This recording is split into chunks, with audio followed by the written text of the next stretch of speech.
Yeah.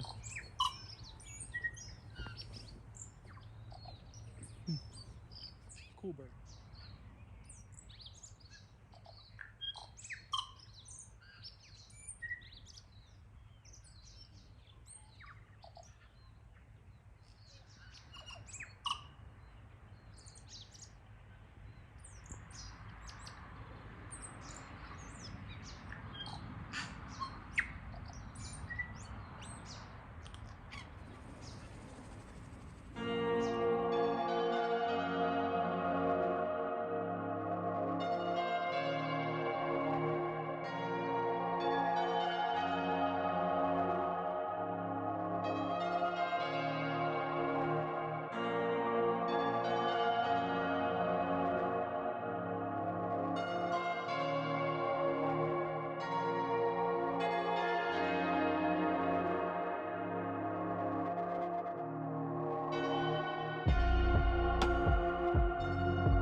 From our New Zealand trip.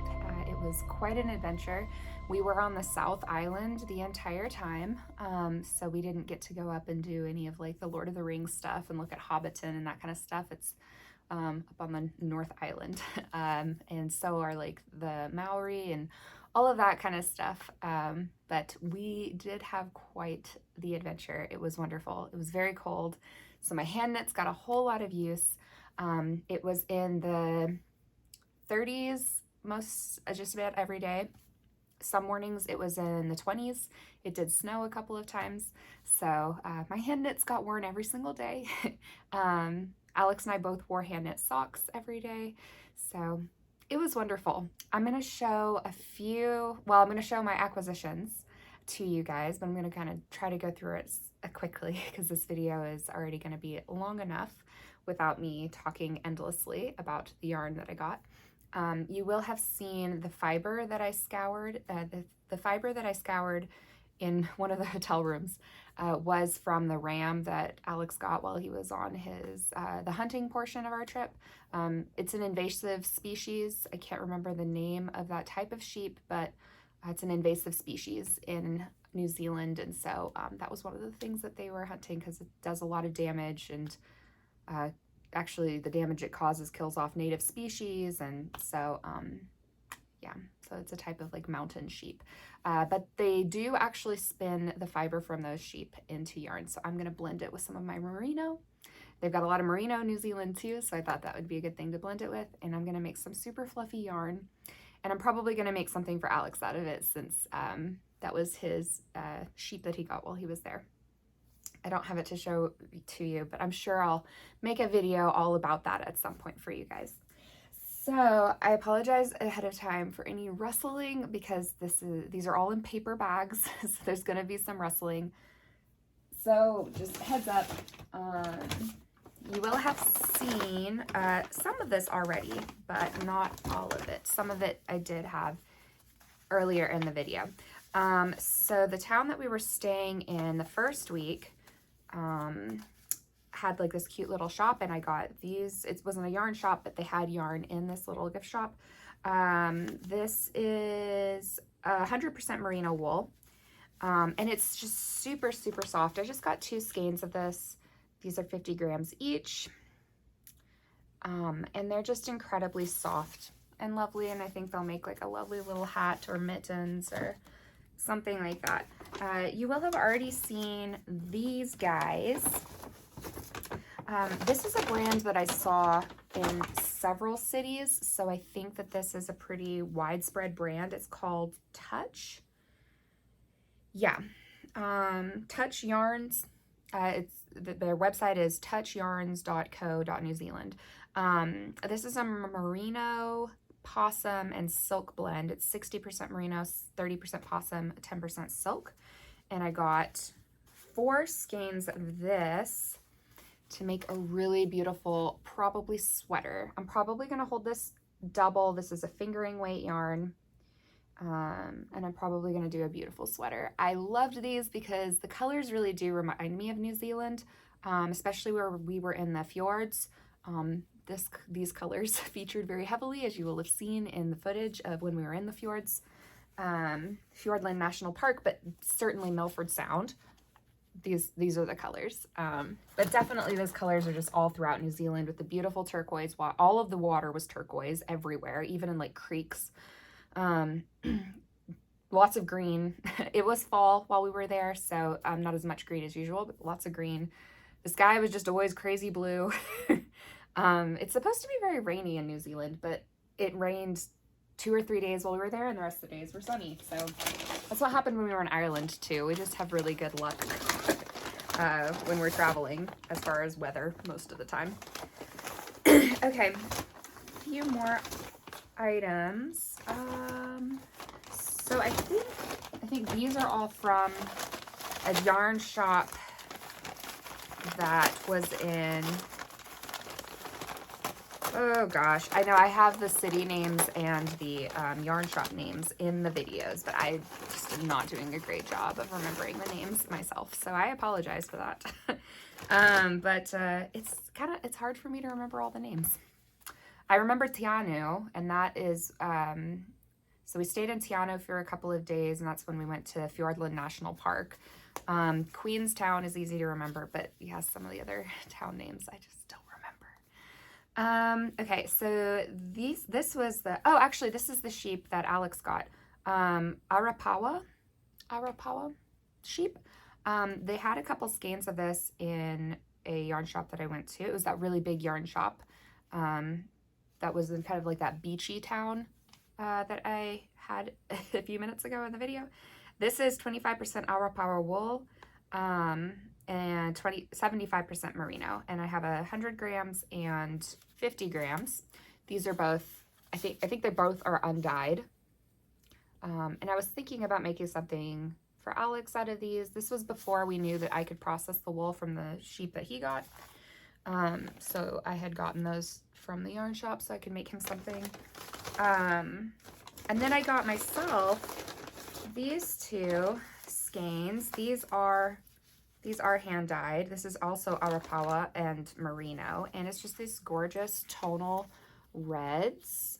And I think that'll be super lovely for probably a shawl. I think I would really enjoy having a beautiful fluffy shawl for the winter in this red. I've been kind of wanting a red shawl for a while, but I haven't found a red that I really loved, and I love this tonal yarn. This is, I think it's like a DK-ish. It says it's a 4-ply. Yeah, 380 meters, so it's about a fingering weight. But I can get a really great shawl out of that. Beautiful tonality in those skeins. That's all I got at that yarn shop. So I got 4 skeins at that yarn shop, 4 skeins at the yarn shop in, I think it was Amarama, can't remember. It's the one with the sheep statue. And then 2 skeins in the town where we were staying for like a week. And then the rest of this I got in Queenstown, which is the biggest city or town on the South Island. These are all undyed, the ones I'm about to show you. This is Brushtail. What's the name of the, okay, the name of the yarn company is Brushtail. This is the upcycled possum merino yarn. This is 30% possum, 70% merino, and I think this was kind of the blend that I saw the most, was like a 30-70. I feel like I might have seen once or twice a 50-50. But I think the staple length on the possum is pretty short, so they have to blend it. I don't think that there's really like 100% possum. And they blend it too because it's a little more affordable that way, I think. And then I got 1 skein of this. This is different. This is from Wild Earth Yarns, which is a pretty big New Zealand yarn company as well. This is Possum and Polworth. And this is 80% Polworth, 20% Possum. So I thought that these would work kind of nicely together. And there was a lot of Polworth while we were there, so I liked that. I'll show that to you with the labels in the front. I liked that I got the merino and the Polworth, since those heavily featured or featured heavily in the sheep breeds on the island. And then these last 2 skeins are both hand-dyed skeins from this shop in Queenstown. Let's see, and these are Frank's sheep. This colorway is called Moss. This is a fingering weight yarn, and it is, yeah, it looks like it's just 100% merino. Yeah, 100% merino, and beautiful tonal green. I really liked that. I thought that was really pretty. There's a label for you. And this was like the yarn / gift shop in Queenstown, and it was, as you saw, it was a beautiful, adorable shop. This is a DK weight. The colorway is Alpine Glow, and you know I love a pink. This is like a mauvey pink with some speckles, which I do love. I love a speckle. It was interesting, and I think that this is actually pretty true for a lot of countries. there were not very many variegated or speckled yarns. They were mostly solids. The vast majority of the yarns were solids, and then every once in a while there'd be a tonal, but there just really wasn't a whole lot of speckled or variegated hand-dyed yarns. Just weren't. It was either like mill spun yarn. Most of it was mill spun, and then there was a lot of like natural colors, and then people would hand dye yarn, but it was solid or kind of tonal. And I do think that that is true for a lot of countries. The yarn that they do have doesn't tend to be super heavily, I don't know, variable, and it's got like, they tend to have more solidish colors. So I definitely saw that trend, which, you know, I found beautiful yarn that I love and I'm excited about, and I'm gonna have so much fun playing with. But I do love a lot of, you can tell in my stash, like I love a lot of colors. So, yeah, like I love speckle. They also didn't have very many like pastels, neons. They just didn't really have very much of like what would be my normal kind of colorways. Like this here, this was not represented in any of the shops that I went to, like at all. It just didn't exist. So everything was very much primary colors or like jewel tones, or the natural colors. So that was one of the reasons why I didn't get more yarn is there just wasn't, the colors I love to work with just really weren't available at any of the shops that I went to.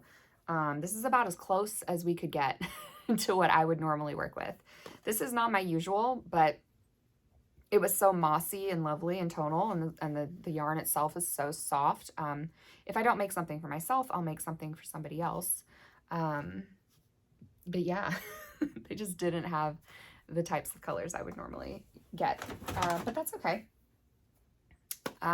Again, I think that that is something that is not unusual, because yeah, different like countries, different cultures, etc., they have different trends as far as what the local knitters or crocheters or crafters want to use. And I think they just like a lot of those like primary colors, jewel tones, deep saturated colors, or natural tones, and they like solids. So maybe it's because they do a lot of cables or a lot of lace or a lot, I don't know. Maybe they use it for weaving a whole lot. There was a lot of weaving that I saw. So I'm not sure, but I thought I would just mention that. And then another thing that I got at the shop was this hand-painted alpaca with a fantail on its head. I made friends with some fantail birds. That beautiful creek that you saw footage of. I tried to show some footage of the birds, but my camera was just all over the place and it didn't want to make anybody dizzy while watching it. So these little fantails are super friendly birds, and they were following me around everywhere. They were landing on me. They were talking to me a lot. They were just the friendliest birds ever, and I love them. So I got this little alpaca with a fantail on its head. It's so sweet. It's hand painted, which I do love. It was painted by Kate Cohen. So sweet.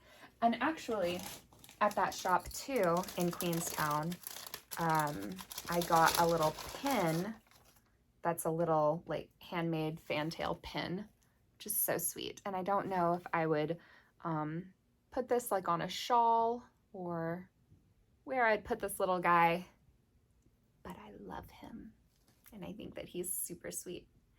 So that is, he's gonna live there for right now. So cute. So that's my haul from New Zealand. I hope that you enjoyed the video and all the beautiful footage. I don't have the best camera or the best film taking skills, but I did what I could for you. Yeah, and I hope you enjoyed the yarn. I will see you guys in the next video. Thanks for coming along with me on this adventure. And yeah, I'll see you in the next one. Bye.